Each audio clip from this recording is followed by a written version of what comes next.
Donc, bonsoir tout le monde.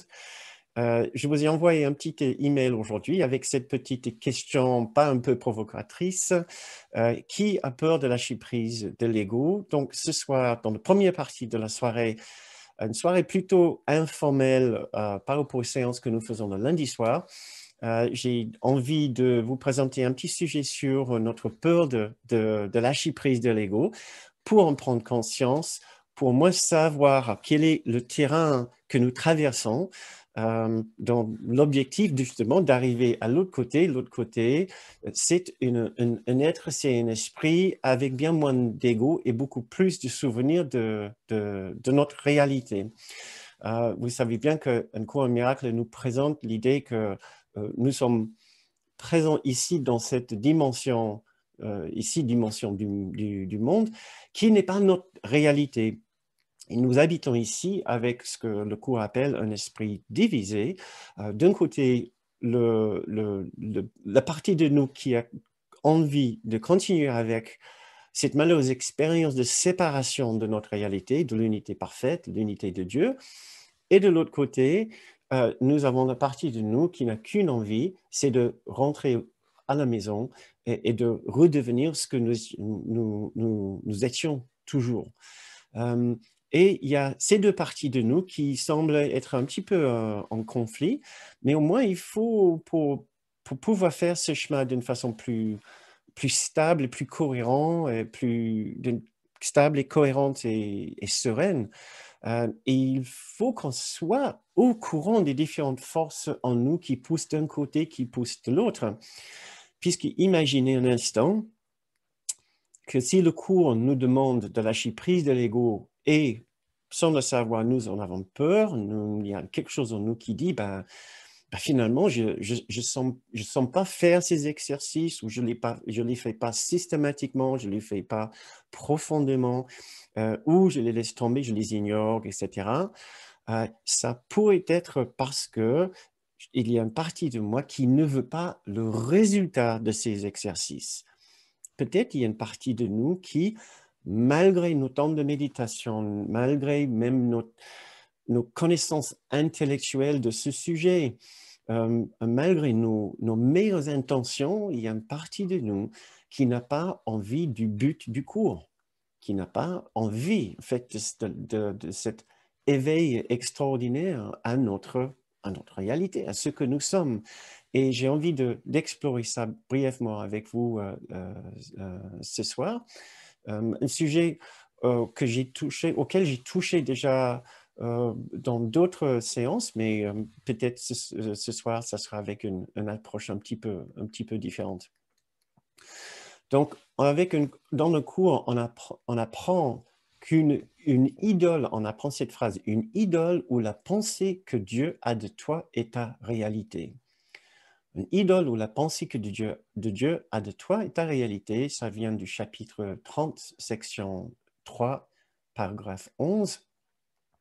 Une idole étant une représentation de nous-mêmes, par une réalité de nous-mêmes, et ce que nous pouvons aussi appeler tout simplement l'ego, parce que l'ego est une image, une idée de nous-mêmes au lieu d'être la réalité de ce que nous sommes. Donc ça, c'est les deux parties de nous que nous contenons. Nous le savons qu'il y a une partie de nous qui est juste et qui est vraie, et une autre partie de nous qui est fausse. Et nous allons explorer tout d'abord cette partie de nous qu'on appelle l'ego, qui est la partie fausse, puisqu'il contient plein de différents sentiments et il réserve plein de différentes expériences pour nous qui ne sont pas les plus agréables. Et ce que j'ai envie que nous posons comme question, c'est qu'est-ce qui nous motive de garder une partie de nous qui est aussi désagréable que l'ego? Qu'est-ce quelle est notre raison de vouloir garder une partie de nous qui est aussi désagréable que l'ego? Mais je ne veux pas mettre de mots dans vos bouches. J'ai envie de vous poser cette question tout d'abord. Qu'est-ce que l'ego pour vous? un cours en miracle nous offre, j'ai pris juste deux petits extraits ici pour nous mettre un peu dans le bain, ou l'eau à la bouche, ce qui est pas du tout la bonne métaphore à utiliser, la bonne expression, mais c'est pour démarrer un peu nos idées. Je peux vous lire ce petit extrait du chapitre 22, section 6. Tu te vois toi-même vulnérable, fragile et facilement détruit à la merci d'innombrables agresseurs plus puissants que toi.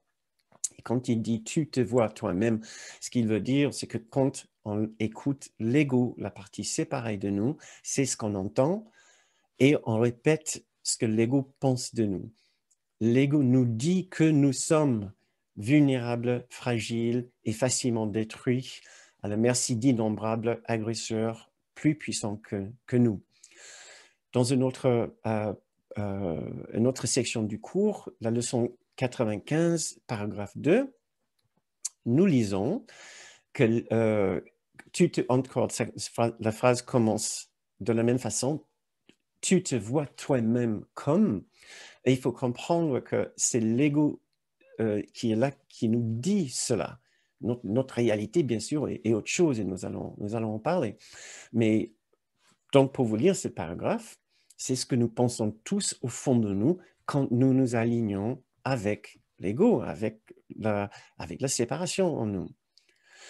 Voilà, tu te vois toi-même comme une parodie ridicule de la création de Dieu. Faible, méchant, laid et pécheur, misérable et accablé de douleur. Telle est ta version de toi-même, un soi divisé en de nombreuses parties qui se font la guerre, séparées de Dieu, et dont la précaire cohésion est maintenue par son lunatique et capricieux faiseur, voilà, l'ego, à qui tu adresses tes prières. Donc, voilà, c'est juste pour nous situer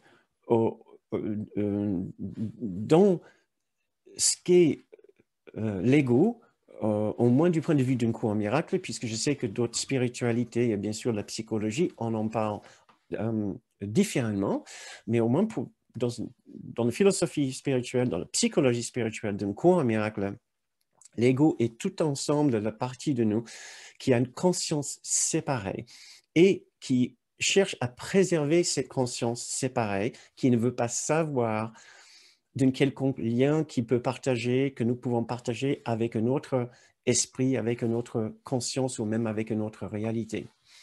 Donc, ça, c'est un début d'exploration de l'ego, mais j'ai très envie de vous impliquer tout de suite dans cette réflexion, puisque si nous voulons que ces séances ont juste une portée au-delà des idées que nous communiquons, nous voulons aussi, il va falloir que nous mettions un peu dans le bain, ça c'est la bonne utilisation de cette métaphore, nous mettions dans le bain et que nous en réfléchissions pour nous-mêmes dans notre propre petit esprit, pour nous poser ces questions, mais qu'est-ce que l'ego pour moi? Comment reconnaître l'ego? Quelles sont les idées qui viennent à votre esprit qui vous aident à savoir ce que c'est l'ego? Et ça, c'est juste, vous pouvez juste dans le fil de chat, si vous souhaitez, pour participer, juste dire tout ce qui vient à votre esprit. Donc, Michel dit, pendant longtemps, cela m'a semblé être une béquille. Aujourd'hui, après la lecture du coup, il est devenu mon geôlier, donc un geôlier, la part de victime d'une autre personne, l'ego et la réaction immédiate, encore un autre. Je dois juste contrôler un petit peu. Part de victime, l'ego et la réaction immédiate, la peur, le jugement, l'indignité. Quand je ne suis pas en paix, je suis dans l'ego. Je me sens attaqué, idem, réaction immédiate, le jugement, la peur, quelque chose d'encombrant, peut-être un instinct de préservation de nature animale, dit Christian, tension, contraction, peur. Je continue à lire. L'ego est celui qui n'accepte jamais ce qui est et il n'est jamais content. Merci Mirella. C'est le non-amour. dit une autre personne, ma particularité qui se sent toujours une victime. Mon histoire, j'ai perdu, excuse-moi. Mon histoire, le passé, l'ego nous montre l'autre comme un ennemi, la peur, l'indécision. Toute mon identité, mes possessions, une autre personne, le mot ego est difficile, réaction de peur. C'est celui qui est dans les jugements, réaction de défense et envie d'attaquer, plainte, etc. Et je vois qu'il y a encore plusieurs suggestions pour nous aider à savoir ce que c'est l'ego pour vous dans votre expérience, dans votre compréhension. Il veut nous garder dans la séparation, peur, culpabilité de la séparation avec la source. On peut dire etc., etc., etc. Donc, ce que nous allons faire dans l'autre partie de cette discussion, c'est d'explorer nos raisons de garder cette partie de nous qui manifestement ne nous veut pas du bien, parce que voilà, c'est justement le sujet clé. Mais avant d'aller plus loin, j'ai aussi envie de vous inviter à ressentir avec moi ce qu'il est l'ego pour nous individuellement. Puisque, selon ce que vous venez de dire ici, personne n'aurait envie de garder cela. Pourtant, il y a une partie de notre esprit qui est toujours dominée par l'ego, ou une partie de notre esprit où l'ego est toujours présent. Ça veut dire que nous sommes en train de le garder, parce que personne ne nous oblige de garder l'ego. Alors, ce que j'ai très envie de faire avec vous, c'est faire un petit exercice, pas très long, où nous essayons de ressentir quelques aspects de l'ego. Nous essayons de ressentir, nous pouvons juste choisir quelques expériences ou quelques sentiments assez durs, assez désagréables. Ce n'est pas pour plonger nos esprits dedans, pour vraiment les ressentir jusqu'au les tréfonds de ces expériences. Mais c'est juste pour nous rappeler ce que c'est ces expériences. J'ai une raison de vous le demander, mais je vous le dirai tout à l'heure. Alors, si vous souhaitez bien, nous allons nous mettre en méditation. Ce ne sera pas la méditation la plus agréable que nous n'aurions jamais faite, mais pour moi essentielle. Puisque mine de rien, sans le savoir, nous sommes en train de méditer l'ego tous les jours. Chaque fois que la paix n'est pas présente dans notre esprit, nous sommes en train de méditer l'ego. Alors, ça serait bien de nous refamiliariser avec le terrain de l'ego. Personne ne nous impose cet ego, il est là par notre désir, par notre invitation. Donc, soyons clairs, non pas simplement par rapport au nom du sentiment qui provoque en nous, mais aussi par rapport à l'expérience du sentiment qui provoque en nous. Donc, voyons voir. Choisissons quelques expériences. Peur, anxiété. Méditons juste 10 secondes, 15 secondes ensemble pour nous rappeler ce que c'est. Essayez de se souvenir d'une situation qui a ou qui provoque encore un peu d'anxiété ou de peur en vous. Ça peut être par rapport aux questions de la santé, de l'argent, votre métier, vos activités quotidiennes ou la famille. Souvenons-nous un instant ce que c'est la peur et l'anxiété. Ce n'est pas agréable. Ça fait peur. La peur fait peur. Passons maintenant à honte et culpabilité. Honte et culpabilité qui font aussi partie du domaine de l'ego, des sentiments qu'il peut provoquer en nous. Essayons de nous souvenir de quelque chose dans notre vie dont nous ne sommes pas particulièrement fiers. Donc, nous pourrions ressentir un peu de honte ou autre chose pour laquelle nous pourrions ressentir un peu de culpabilité, quelque chose qu'on n'a pas bien fait, Essayons de nous souvenir ce que c'est. Passons très vite à colère et injustice. pensons à quelque chose qui se passe dans le monde que nous trouvons être une source d'injustice, manque d'égalité, manque de parité, de l'abus, ou peut-être de l'harcèlement, quelque chose qui peut provoquer des sentiments si durs en nous. Passons maintenant à blessures et trahison. Vous avez peut-être compté sur quelqu'un qui vous a laissé tomber, ou il y a eu peut-être une blessure du passé, qui sont peut-être liées à des sentiments d'abandon et de rejet, tristesse et perte. Nous pourrons continuer longtemps ce genre d'exercice. Nous pouvons passer après à un sentiment de manque et de privation. Le monde de l'ego est extrêmement riche. L'ego est encore bien vivant en nous.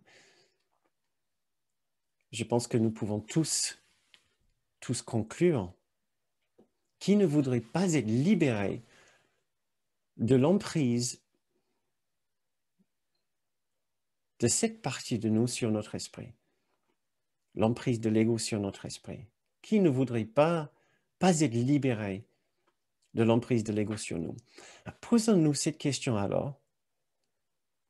Pourquoi est-ce que nous n'en lâchons pas prise? Et je serais très heureux de voir vos idées, vos réponses à cette question, si vous voulez bien, si vous en trouvez. Et si nous décidons maintenant d'en lâcher prise, qu'est-ce qui pourrait nous empêcher de le faire? Qu'est-ce qui nous empêche de le faire? Qu'est-ce que vous pouvez ressentir comme un obstacle, comme une difficulté? Parce qu'il doit en avoir. On doit avoir des bonnes raisons de ne pas en avoir déjà lâché prise de la partie de nous qui nous garde dans le malheur et qui nous ramène vers notre petitesse, vers notre vulnérabilité, vers les souvenirs durs et désagréables. Quelles sont vos idées? La peur du changement, je peux lire. La peur de ne plus exister. L'ego, c'est ce qui fait que j'existe ici maintenant dans ce monde qui n'est pas réel.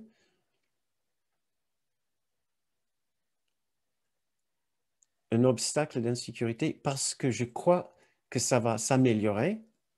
C'est très astucieux. La peur du changement. Nous ne lâchons pas prise car on s'identifie à l'ego. Peur de notre particularité, de ne plus exister. Sensation de perte de pouvoir. Si je lâche l'ego, j'existe encore moins. Très bien. J'ai envie de m'en débarrasser, mais je n'y arrive pas, surtout dans les actions. Dit Nico. L'ego a peur de mourir, de ne plus exister. Peur du vide, peur de l'inconnu. La peur de se faire marcher dessus. Soit. La peur du changement, la peur de l'inconnu, pardon. Une plus grande peur, celle de me tromper. Ah, très intéressant. J'ai une telle envie de me défendre.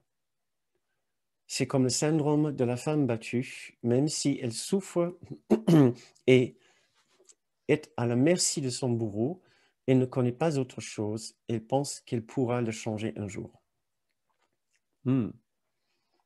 Peur de quitter mes habitudes et mon conditionnement. Je crois que ce qui se passe est une réelle attaque, ça va trop vite.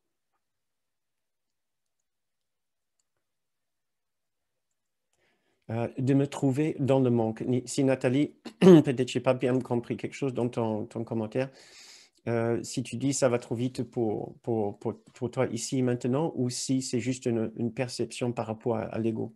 Il faut me dire si tu penses que ça va trop vite. De me trouver dans le manque. peur de basculer d'un coup dans la folie, la peur de ne pas me sentir respecté et de rester dans un sentiment d'injustice. En fait, la peur de perdre le contrôle. Peur qu'on me vole ma vie. Moi aussi, je trouve parfois que ça va trop vite. L'ego est une histoire qui change continuellement. Merci Paul et Sylvia. C'est la réaction dans la situation qui est réactive immédiatement. Merci Nathalie. Ben, écoutez, je ne pense pas que j'ai besoin de vous dire merci beaucoup pour vos contributions, que nous pensons tous avoir des bonnes raisons, que ce soit des bonnes raisons, ou l'ego pense avoir des bonnes raisons de ne pas nous lâcher aussi vite. Nous avons peut-être plus peur de lâcher prise de l'ego que nous avons, que nous avons de l'ego lui-même et du monde qui nous présente. Et comme une autre personne nous a présenté aussi cette idée très importante, nous pensons toujours que nous pouvons gagner dans le monde de l'ego. Il suffit juste de changer le monde de l'ego pour nous, changer l'extérieur, et que nous puissions être heureux dans la séparation et avec heureux dans la séparation. Voilà, c'est tout ce que c'est le but de la partie séparée de nous, c'est de faire perdurer l'expérience de la séparation, être heureux dans la séparation, et quand nous ne sommes pas heureux, de pouvoir blâmer une autre personne, blâmer une condition extérieure, dire oui, je suis séparé, oui, je suis malheureux, mais ce n'est pas ma faute. Donc, de pouvoir être séparé, mais de ne pas souffrir de la culpabilité de la séparation, puisque ça soit toujours la faute de notre personne. Ça, c'est selon un cours miracle, tout le fonctionnement de notre ego. J'allais dire de l'ego, mais c'est le fonctionnement de notre ego. Et notre personne, Yasmina, je ne comprends pas comment on vit dans le monde quand on lâche l'ego. Et c'est justement l'un des sujets que j'aimerais bien, duquel j'aimerais bien parler. Donc, revenons à notre, voilà, au fil de ce que nous essayons de faire. Ce que je relève, c'est un ensemble des différents obstacles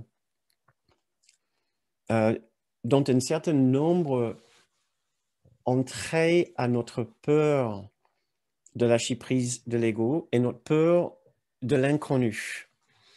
Et pourtant, si nous arrivons à lâcher prise de l'ego, nous pourrons avoir une expérience de notre propre réalité, puisque l'ego, c'est une chose qui est certaine, l'ego n'est pas nous, n'est pas notre réalité.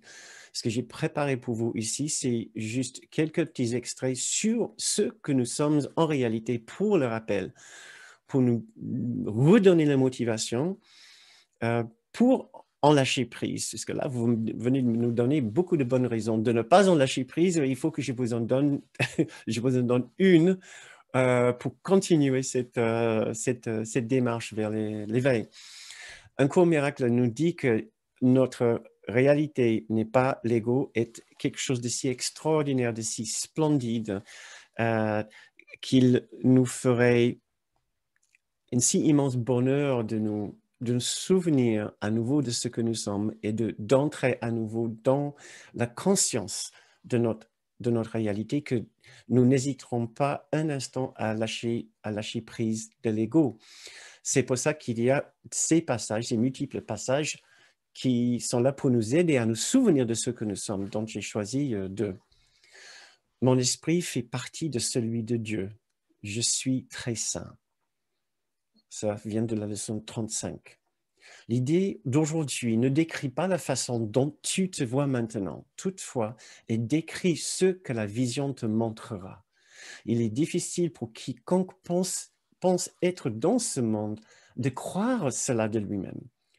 Or, la raison pour laquelle il pense être dans ce monde est qu'il ne croit pas cela. Je trouvais cette petite retournement très astucieux et très intéressant pour nous.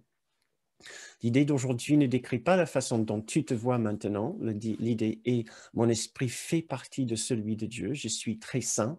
Donc, en principe, une idée quand même très agréable. Nous aimerions, j'imagine, tous connaître ce niveau de sainteté et d'union avec Dieu.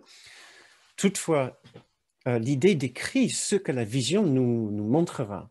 Et alors, c'est pour ça que nous avançons un petit peu pour essayer d'ouvrir une partie de nous qui peut capter cette vision. La raison pour laquelle nous restons dans ce monde est que nous ne croyons pas cette idée. Donc, de notre leçon 95, je suis un seul soi uni à mon Créateur. Et si nous avions oublié ce que nous sommes et la beauté de ce que nous sommes, voilà ce petit paragraphe pour nous en rappeler. L'idée d'aujourd'hui te décrit exactement tel que Dieu t'a créé. Tu es un en toi-même et un avec lui. Ton unité est celle de toute la création. Ta parfaite unité rend le changement en toi impossible. Ton unité est celle de toute la création. Ta parfaite unité rend le changement en toi impossible. Tu n'acceptes pas cela et tu ne te rends pas compte qu'il doit en être ainsi parce que tu crois que tu t'es déjà changé. C'est la leçon 95. La leçon précédente, c'était la leçon 35. Donc voilà, je vais vous lire un petit peu plus de la leçon 95 tout à l'heure, ce qui est une leçon sublime. Et alors tout de suite, nous pouvons voir ici un rapport avec ce que vous avez présenté comme l'un des obstacles. Tu n'acceptes pas cela et tu ne te rends pas compte qu'il doit en être ainsi parce que tu crois que tu t'es déjà changé. Pour toutes ces personnes qui ont dit peur de l'inconnu, j'ai très envie de dire tout de suite, l'inconnu dont on a peur est ce que nous sommes en réalité. Alors, comment ne pas connaître ce que nous sommes? Comment avoir peur de ce que nous sommes en réalité? C'est une question que nous devons nous poser. Nous avons peur, effectivement, d'aller quelque part. Mais le quelque part où nous allons, la destination où nous allons, c'est vers nous-mêmes. C'est simplement d'enlever un voile sur la réalité de ce que nous sommes. Et c'est vraiment une question intéressante. Comment est-ce possible d'avoir peur de ce que nous sommes en réalité? Puisque c'est ce que nous sommes en train de dire. Quand nous disons que nous avons peur de l'inconnu, ce n'est pas véritablement l'inconnu. Comment est-ce que notre propre réalité peut nous être vraiment si inconnue? Un court miracle, et surtout dans le travail de Kenneth, nous apprenons qu'il y a deux obstacles majeurs ou deux familles d'obstacles qui nous empêchent de lâcher prise entièrement de l'ego. Le premier obstacle, c'est que nous sommes toujours tellement attachés à l'ego, et nous en avons vu un petit peu dans vos obstacles, vous avez repéré aussi cette idée, que tout ce que nous pensons être est une idée de nous-mêmes. Ce n'est pas une réalité de nous-mêmes. Qui suis-je? Quand je réponds à cette question, je vais répondre avec une image de moi-même, avec des idées de moi-même, j'avais des concepts de moi-même, mais pas avec la réalité de ce que je suis. En réalité, il n'y a pas un je, il y a une unité tellement vaste et tellement immense que l'idée d'un je perd toute notion, toute signification. Donc, si je suis dans une démarche, le moindre démarche de particularité, d'expérience particulière, de ressenti particulier. C'est pour ça que j'avais envie de vous faire cet exercice tout à l'heure par rapport à ressentir la peur, la trahison, l'anxiété, la culpabilité, le manque, etc. C'est parce que c'est tout ce que nous pensons être et l'être qui peut ressentir tout cela. C'est une fabrication, c'est une image de nous-mêmes, et cette image de nous-mêmes change d'année en année. Et alors nous sommes, malgré nous, toujours assez attachés à cette expérience, à ce petit soi. Et il ne faut pas qu'on sous-estime ce niveau d'attachement à l'image que nous pensons être. J'ai trouvé cette petite phrase de la leçon 35 aussi. C'est la continuité de ce que nous avons lu tout à l'heure. Tu n'acceptes pas cela, l'idée, et tu ne te rends pas compte qu'il doit être ainsi parce que tu crois que tu t'es déjà changé. Et ça continue, tu croiras que tu fais partie de là où tu penses être. Ce monde, mes situations difficiles, mon passé, ma situation actuelle qui me pose certains problèmes, tu croiras que tu fais partie de là où tu penses être. C'est parce que tu t'entoures de l'environnement que tu veux et tu le veux pour qu'il protège l'image de toi-même que tu as faite. Je suis une image de séparation. Je pense être un être de la séparation. Je pense être moi-même. Je pense être Bernard. Vous pensez être vous-même. Vous avez un nom, vous avez un historique, vous avez un futur que vous anticipez. Vous avez vos projets. Tout cela fait partie de ce que vous appelez votre vie. Et pourtant, tout ce temps-là, nous avons aussi une autre vie, une vie bien plus grande que notre vie personnelle et même des expériences plus grandes que nos expériences personnelles. Et nous ne devons pas sous-estimer pour l'instant à quel point nous sommes toujours attachés à l'idée de nos expériences personnelles. Chaque fois que vous avez une expérience un peu désagréable, cette expérience-là n'est pas là par hasard. Il y a une partie de nous qui l'a engendré, qui l'a provoqué, qui l'a produit à partir de tout un système de conviction, d'interprétation, de jugement, de sensibilité, etc. Et la raison pour laquelle nous le gardons, c'est parce que ça fait toujours partie du tissu du moi, de mon petit moi. Mais pour aller un petit peu plus loin, la deuxième famille de raisons pour lesquelles nous ne voulons pas lâcher prise de l'ego, c'est parce que nous avons toujours trop peur de l'amour qui est là une fois que l'ego n'est plus là. Et c'est ce que nous avons entendu un petit peu tout à l'heure dans vos commentaires, c'est qu'il y a une idée de peur de lâcher prise de l'ego, pensant que ce que nous pouvons rencontrer est si immense, si grand, si imposant ou si impressionnant que voilà, il vaut mieux rester dans le petitesse et dans les contraintes de l'ego au lieu de prendre le risque d'ouvrir la porte vers cette immensité qui est derrière une fois que notre petitesse a disparu. Et j'ai trouvé cette petite bout de phrase absolument remarquable. La joie du pur esprit, donc la joie de l'amour, la joie du pur esprit, la joie de la conscience pure. La joie du pur esprit effraie l'ego. Parce qu'après en avoir fait l'expérience, tu lui retireras toute protection. Je trouve que ça ne pourrait pas être plus clair. Que nous avons tellement peur de la joie, de l'amour, du pur esprit, puisque une fois que nous l'avons goûté, nous allons cesser de défendre l'ego instantanément. Et vous allez trouver un écho de cette idée dans la section qui s'appelle, dans la section la peur de la rédemption, dans le cours. Et j'essaie de voir où est-ce que curieusement, j'ai effacé la référence pour cet extrait. Donc, je suis désolé, je ne sais pas où c'est parti maintenant. Je vais le mettre sur l'enregistrement sur YouTube maintenant.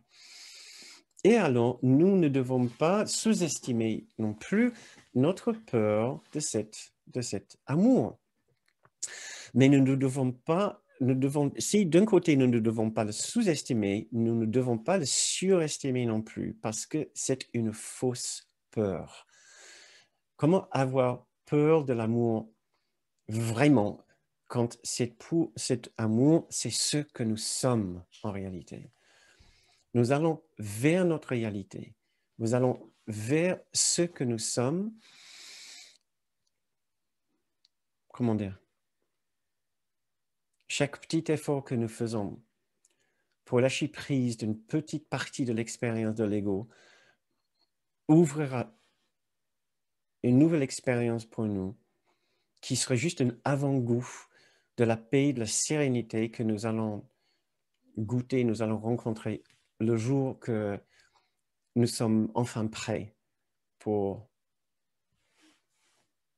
tout lâcher, lâcher prise. Donc, la joie que nous allons rencontrer il est très important de nous rendre compte qu'il y a une raison de vouloir nous entraîner à lâcher prise de l'ego. Et on n'a pas le temps ce soir pour faire tous ces les différents exercices nécessaires pour la lâcher prise de l'ego. C'est ce que nous sommes en train de faire dans le programme que nous suivons les lundis soirs, devenir heureux dans un monde troublé. C'est les exercices de lâcher prise de l'ego. Mais un petit exercice que nous pouvons faire tout de suite maintenant est ce que j'appelle sentiment particulier, sentiment universel, ou sentiment particulier, expérience universelle. S'il y a une façon de distinguer, de faire les distinctions entre l'ego, qui est la partie fausse de notre esprit, et le souvenir de l'amour en nous, qui est la partie juste de notre esprit, c'est en comprenant que dans l'ego contient ce que nous pouvons appeler les sentiments particuliers et individuels. Tout ce qui me ramène à moi-même. C'est le genre d'expérience, sentiments dont nous avons parlé tout à l'heure. Trahison, rejet, peur, colère, injustice, perte, manque, etc. Toutes ces expériences sont extrêmement personnelles. Il s'agit de moi d'une façon extrêmement personnelle. Tous les différents sentiments que nous pouvons connaître dans la partie juste de notre esprit, la partie qui est occupée, la partie où nous rencontrons notre guide intérieur, nous rencontrons la présence du Saint-Esprit, la voix de Dieu, la présence de Jésus, la partie divine de notre esprit, la partie qui contient un esprit transcendant, voilà, qui transcende l'ego, qui transcende toute expérience de ce monde. Les expériences que nous allons rencontrer éprouver dans cette partie de notre esprit seront de l'ordre de l'amour, la compassion, le pardon, la bienveillance, la douceur, la tendresse, la grâce, la béatitude, la paix, la sérénité, la tranquillité et la joie. Ces expériences-là n'ont pas une qualité particulière de la même façon que les sentiments que nous éprouvons dans notre partie dominée par l'ego. L'amour, la joie, la grâce, la béatitude n'ont pas cette tendance de nous ramener, cherche les mots en français,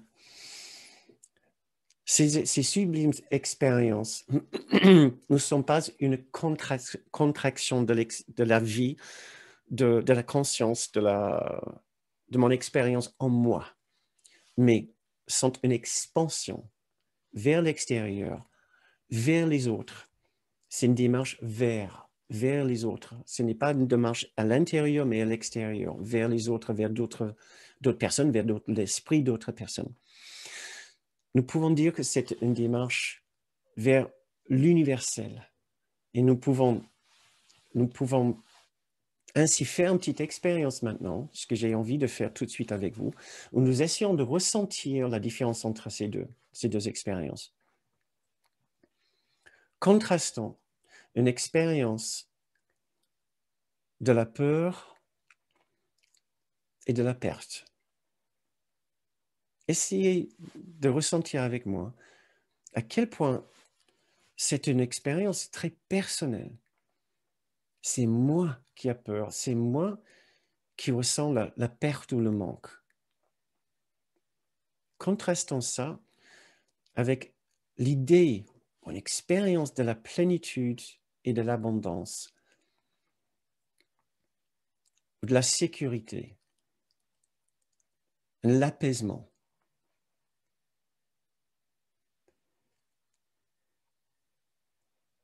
Répétons l'idée entre les deux. On va vaciller un petit peu entre peur et perte d'un côté. Essayez de juste ressentir ce que ça fait pour vous, une expérience de contraction, de particularité, quelque chose de vraiment particulier. C'est moi je ressens ceci. Contrasté avec ces idées de sécurité, d'apaisement, d'abondance, de plénitude, de complétude, d'entièreté. Je ne sais pas si vous ressentez la différence entre ces deux expériences. Vous pouvez nous le dire si vous avez envie dans le fil de chat. Nous n'allons pas pouvoir faire cet exercice d'une façon exhaustive, ce qui aurait été vraiment très bien aussi. Il y a une personne qui dit, merci Cécile, d'un côté elle étouffe, de l'autre côté elle respire.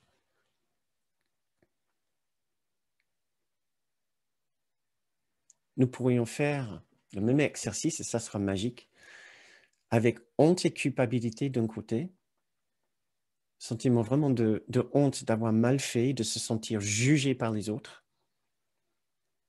d'avoir peur du jugement des autres, et de l'autre côté, une expérience d'innocence, de pureté, de grâce et de beauté.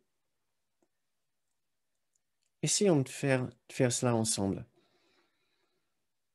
Expérience de honte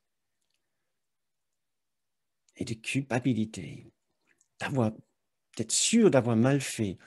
Et maintenant, nous craignons le regard des autres qui risquent de nous foudroyer avec le courroux, la colère, nous sentir diminués. Et de l'autre côté,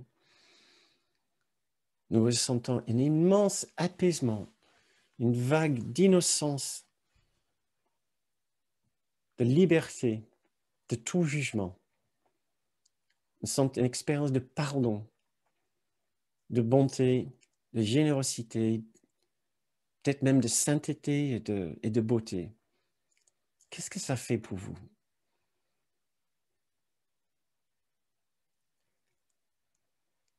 Ce que j'ai très envie que nous éprouvions avec cet exercice et la différence que cela nous fait au niveau de notre expérience, d'un côté de vivre à travers les expériences de l'ego qui sont toujours extrêmement particulières, et de l'autre côté, vivre les expériences qui viennent de la partie aimante de notre cœur, de notre esprit, qui vont toujours vers l'extérieur et qui respirent dans une immense vague d'expansion.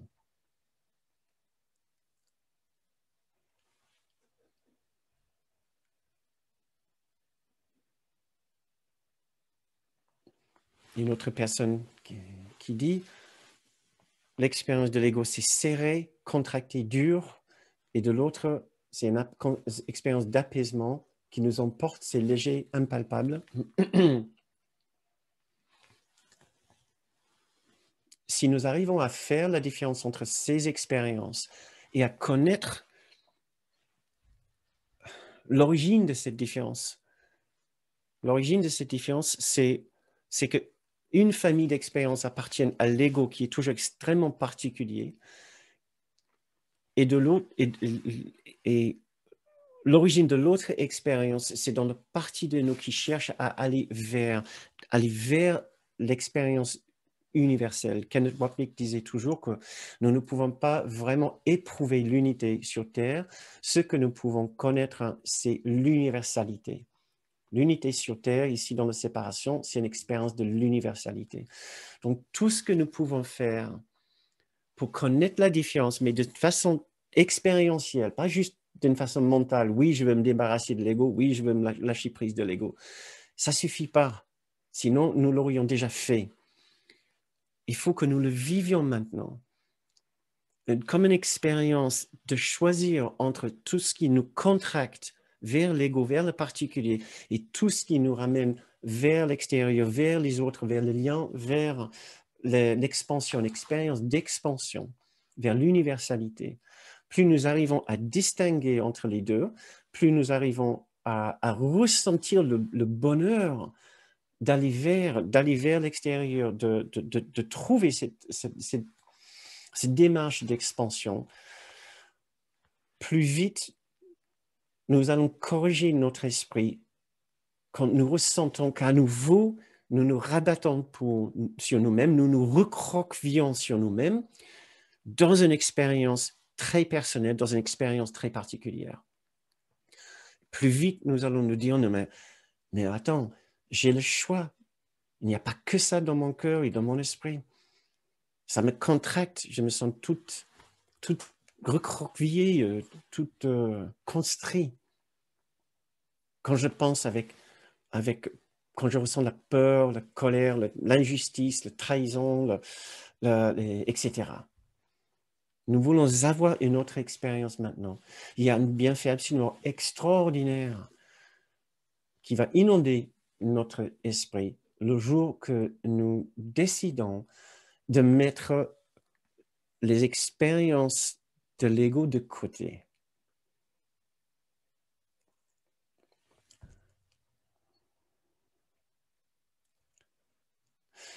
Donc maintenant, vous allez finir avec une petite méditation. Effectivement, j'ai passé plus de temps à faire ceci que ce que j'avais prévu. C'est devenu une vraie séance que c'était pas tout à fait l'idée. Désolé. Donc, passons 1 minute maintenant, 1 minute, passons 2-3 minutes, on peut s'offrir ça à méditer. À méditer sur ce que nous souhaitons vraiment maintenant de tout cœur. Si vous lisez un cours en miracle, si vous lisez notre spiritualité, je suis sûr, ce n'est pas juste pour rester avec l'ego et ses interprétations d'injustice, de colère, de trahison, de rejet, etc. Bien sûr que non. Nous voulons véritablement cette autre expérience sublime de bonheur, d'expansion et de bonté. En méditant 2 minutes là maintenant, ensemble. Le cours nous dit dans le chapitre 4, première section, paragraphe 10, « Laisse-le derrière toi, parlant de l'ego. Ne l'écoute pas et ne le préserve pas. Écoute seulement Dieu, qui est aussi incapable de tromperie que l'est le pur esprit qui l'a créé. Délivre-toi et délivre les autres. Ne leur présente pas une image fausse et indigne de toi. » Là, il nous implore, laisse-le derrière toi, parlons de l'ego. Ne l'écoute pas et ne le préserve pas. Nous lisons aussi dans la leçon 35, « Mon esprit fait partie de celui de Dieu, je suis très saint. L'idée d'aujourd'hui présente une vue très différente de toi-même. En établissant ta source, elle établit ton identité et elle te décrit tel que tu dois être réellement en vérité. » Là, c'est très déterminé. C'est des paroles très fortes. Mon esprit fait partie de celui de Dieu. Je suis très saint. Cette idée te décrit tel que tu dois être réellement en vérité. Et maintenant, 2 petits paragraphes pour finir, pour nous donner une opportunité de rêver de ce que nous sommes. C'est l'extrait qui vient de la leçon 95. Tu es un seul soi, uni et en sécurité dans la lumière et la joie et la paix. Tu es le Fils de Dieu. Vous pouvez lire aussi simplement l'enfant de Dieu. Un seul soi, avec un seul créateur et un seul but, apporter la conscience de cette unité à tous les esprits, afin que la véritable création puisse étendre la totalité et l'unité de Dieu.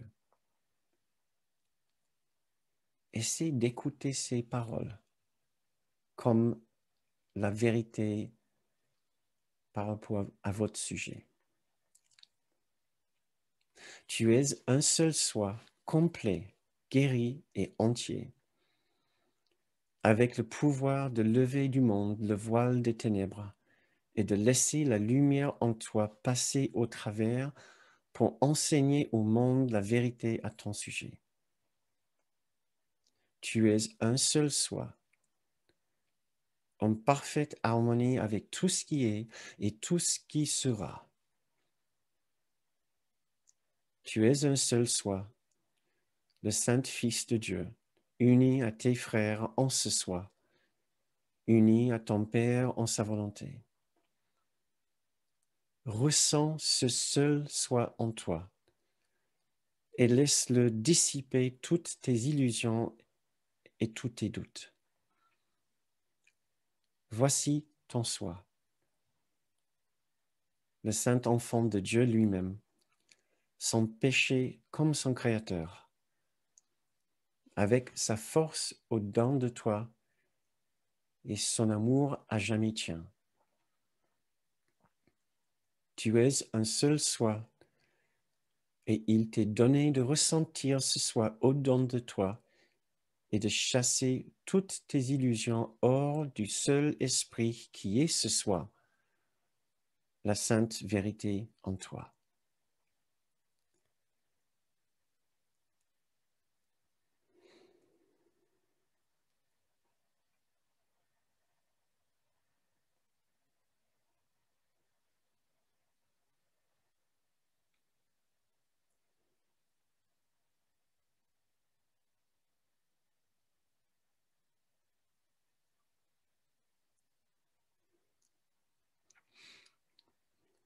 Essayez de ressentir que peu importe que sont vos expériences personnelles, même votre passé, même votre futur anticipé, vous êtes autre chose. Nous sommes autre chose. Nous avons aussi une autre maison, une autre demeure. Une petite partie de nous appartient peut-être à ce monde ici, mais une immense partie de nous appartient à un autre monde, une autre dimension. Là, nous sommes vraiment chez nous. Ici, nous pouvons continuer encore le temps que nous voulons, sans craindre le lâcher-prise de l'ego. Il nous arrivera que du bonheur. Nous allons continuer à fonctionner encore parfaitement bien ici, avec une individualité maintenant dépourvue de colère, de peur, de honte, de tristesse.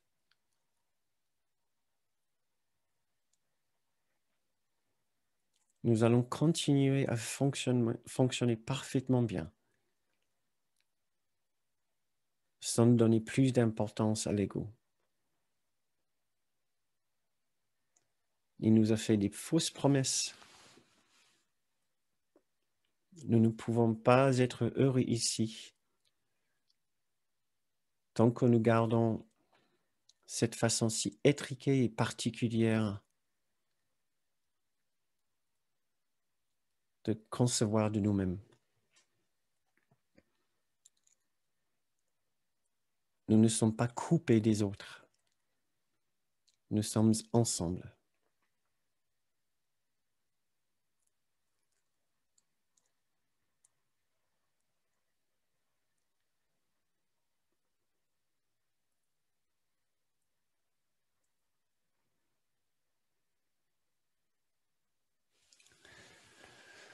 c'est la fin de cette méditation et de cette présentation.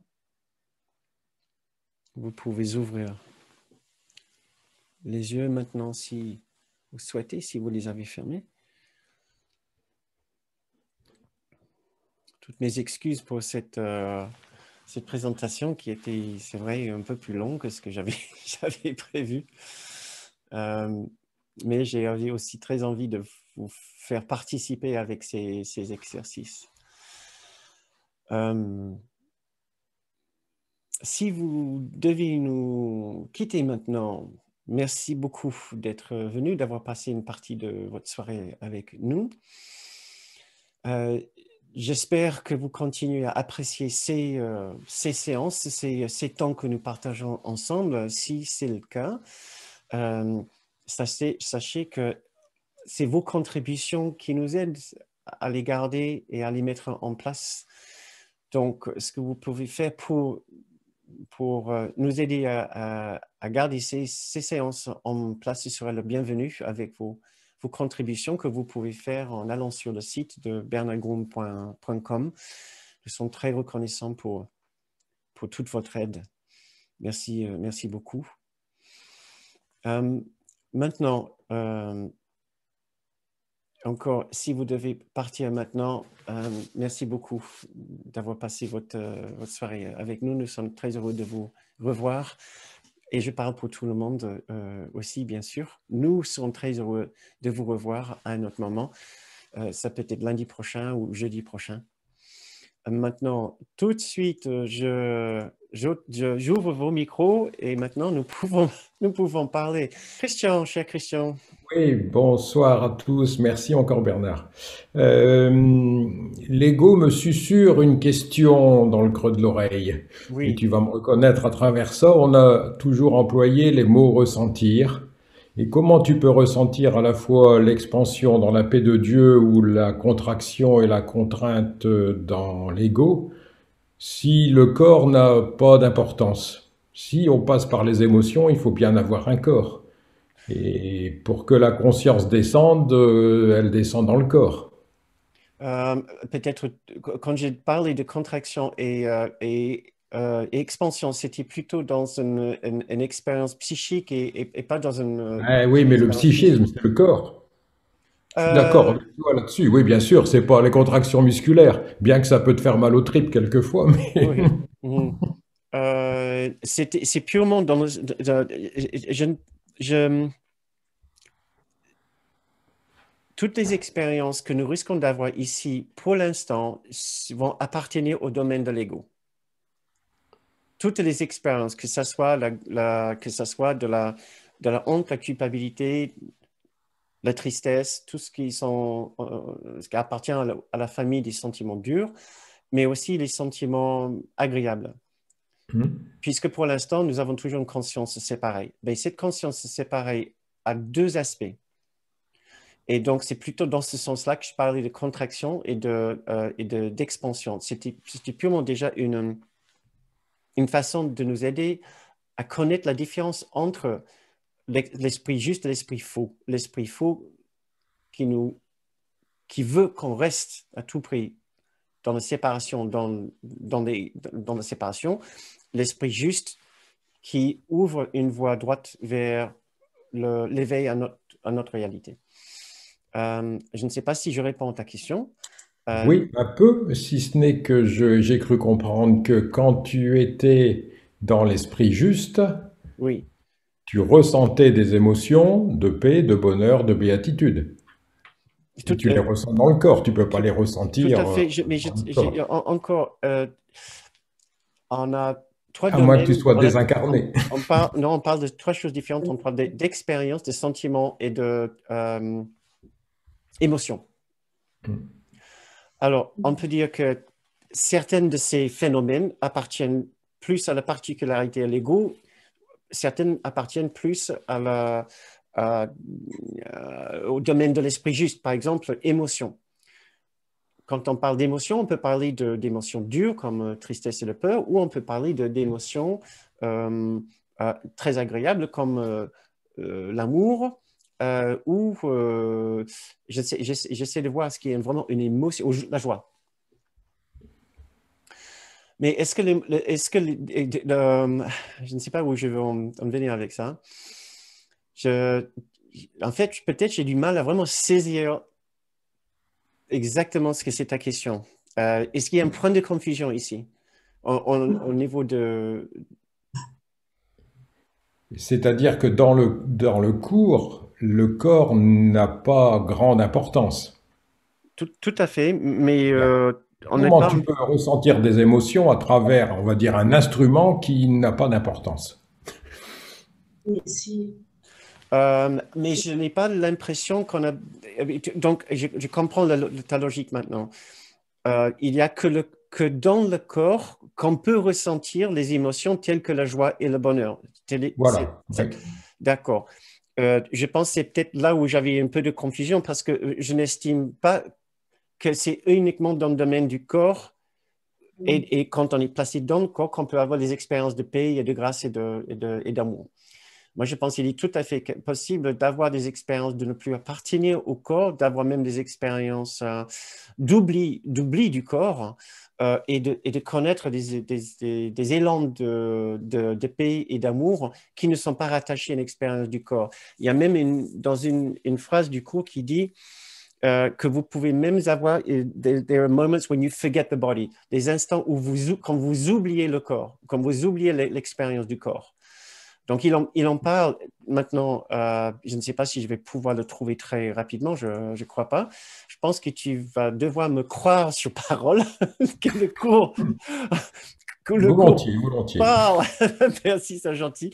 Mais je vais essayer de soutenir ma parole non fondée par une citation ou un extrait, si je peux, par la suite, la séance prochaine peut-être. Donc, pour le cours, dans le cours, on peut effectivement avoir des expériences, et c'est des expériences les plus sublimes qui ne sont pas rattachées au corps, qui ne sont pas rattachées à une... Oui, comme on l'a dans les expériences de mort imminente, à la limite.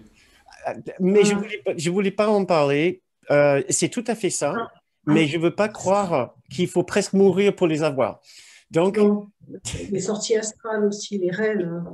je voulais pas en parler. J'ai pensé, mais je voulais pas en parler plus parce Tu que pouvais, hein, tu ce n'est pouvais. pas des croyances universelles.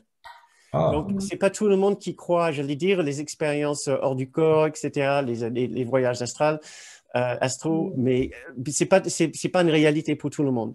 Et donc, je voulais rester purement avec ce que nous pourrons éprouver communément, comme quelque je chose. crois que... Ah, j'ai une idée. Coucher de soleil, des couchers de soleil. Tout le monde a eu l'expérience de coucher de soleil. Ou être assis à côté d'une rivière. Et vous êtes tellement hypnotisé par la beauté de la scène devant vous, que ce soit les couleurs absolument majestueuses des couchers de soleil ou que ce soit le ruisseau qui chante et qui tourne autour des rochers, qu'à un moment, vous oubliez votre corps, votre présence dans le corps. Vous avez une expérience d'expansion vers. Voilà.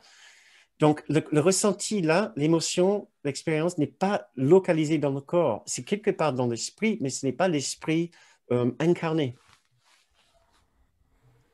Je ne veux pas te convaincre, je veux juste Non, non, présenter mais là, je suis... Non, non, mais je voulais te pousser un peu à... Voilà, comme d'habitude. comme d'habitude, oui. D'accord.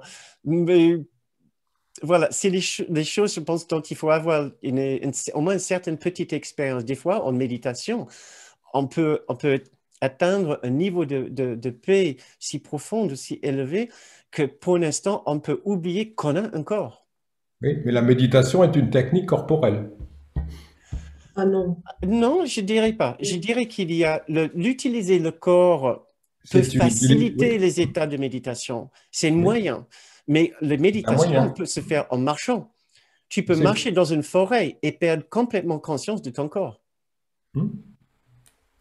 Je ne sais pas si vous avez eu l'expérience, mais c'est-à-dire vous marchez 10 minutes et soudain vous vous rendez compte que vous n'avez aucune conscience d'avoir marché 10 minutes. Et ce n'est pas parce que le petit ego était en train de mouliner. Ouais. Ça ira?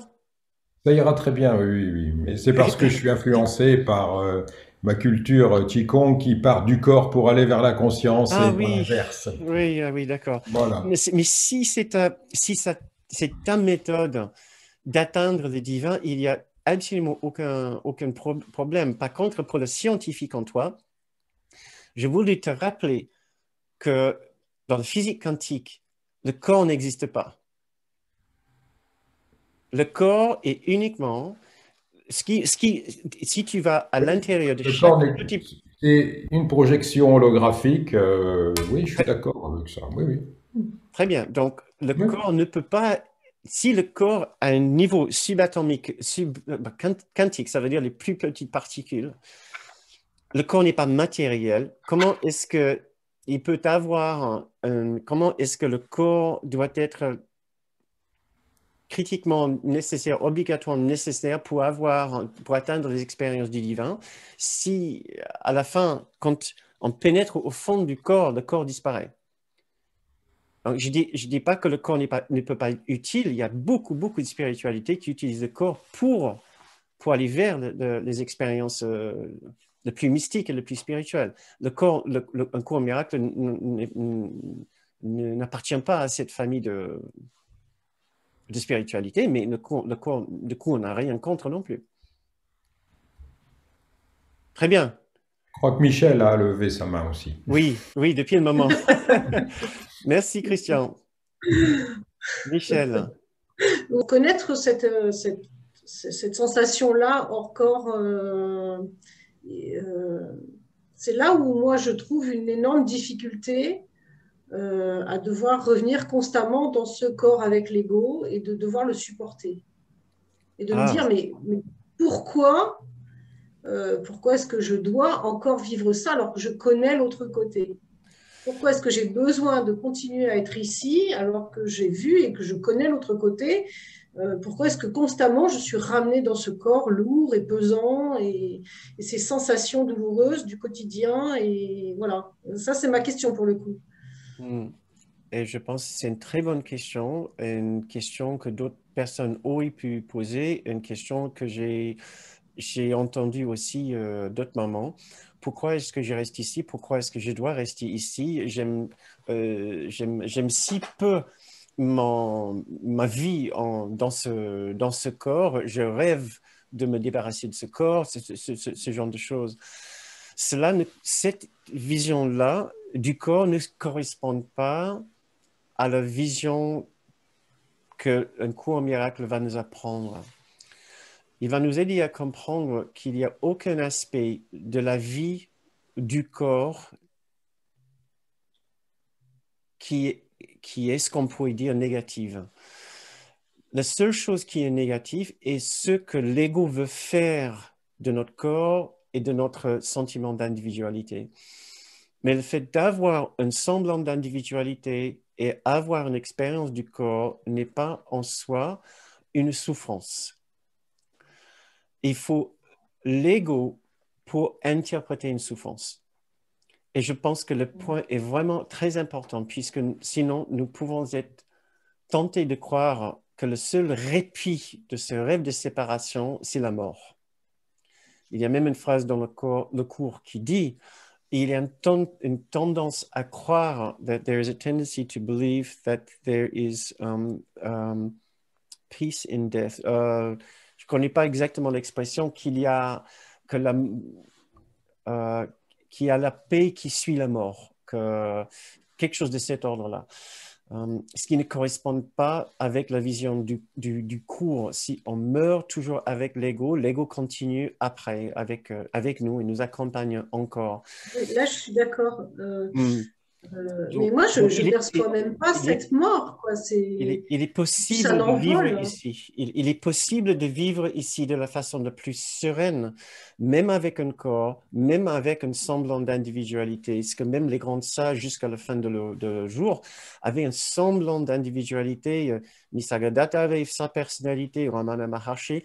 C'est juste que leur personnalité n'était plus dominée par la particularité, par le propre besoin, par un autoréférencement sur eux-mêmes. Mais de définition de leur être était universelle au lieu d'être particulier.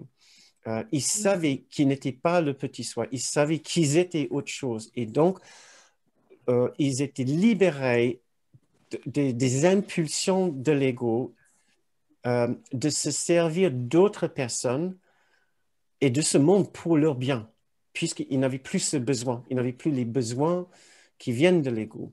Donc, il est tout à fait possible, et je voudrais bien t'aider à comprendre comment c'est possible, Michel, de vivre ici pleinement heureuse dans cette vie de corps, cette vie d'ego, mais sans les contraintes, sans les impulsions de l'ego qui nous font tant souffrir, sans la peur, trahison, rejet, abandon, sont des souvenirs du passé. On n'en a plus besoin des souvenirs, surtout pas les souvenirs douloureux. Si on les garde, personne ne nous oblige. Il y a quelque chose en nous qui se passe qui fait en sorte qu'on les garde. Et c'est ça qu'on explore ensemble avec le cours. Et qu'on masse l'esprit très doucement pour en lâcher prise. Voilà, c'est ce qui est en train de se passer, ce qui va se passer. Je sais que tu as beaucoup travaillé pour rattraper les différentes séances que nous avons faites. Et donc, j'ai hâte de te voir nous accompagner maintenant pendant ce que j'appelle la troisième étape maintenant. Enlever les obstacles, lâcher prise du conflit. Nous y allons vraiment encore plus profondément dans des techniques très spécifiques du cours pour lâcher prise de tout ce qui nous accable, de tout ce qui nous encombre et tout ce qui nous alourdit sur le chemin pour qu'on puisse rester dans ce corps, continuer très légèrement, maintenant, littéralement, sans lourdeur et dans une immense joie vers notre destin. Voilà. Donc, je vois qu'il est presque 10 heures, sauf s'il y a d'autres questions. J'ai aussi envie et besoin de vous libérer pour que vous puissiez continuer votre soirée. Souvenez-vous que oui, effectivement, j'ai coupé un peu notre temps d'échange ce soir du fait que la séance était un petit peu plus longue que ce qui était prévu. Mais voilà, c'est ce qui est venu, c'est ce qui est venu. Pardonnez-moi. Voilà, sauf s'il y a vraiment quelques petits commentaires urgents à partager avant la fin de notre séance, je voudrais vous inviter à ouvrir vos micros. Je vois que Véronique, tu as ouvert aussi ton micro. Est-ce que c'était pour faire un partage ou c'était pour nous souhaiter... C'est pour se dire au revoir. C'était pour nous dire au revoir. Ben, c'est parfait. Et j'invite tout le monde à faire pareil. Nous sommes encore une trentaine de personnes ici. Donc, c'est avec le plus grand plaisir. Et c'est ce qui nous aide quand vous dites au revoir, quand vous dites, oui, passez une bonne semaine, passez un bon week-end. Ça nous aide aussi à nous sentir en communauté. Et on sait bien à quel point on en a besoin, surtout pendant ces temps de confinement, de savoir que nous sommes ensemble, nous sommes une petite communauté. Nous ne sommes pas tout seuls chez nous. Donc, si vous voulez, branchez vos micros, branchez vos caméras, on peut vous voir, on peut vous entendre. Ça nous fait un très grand plaisir. Donc, on peut se souhaiter un grand bonsoir, une très belle semaine, fin de semaine.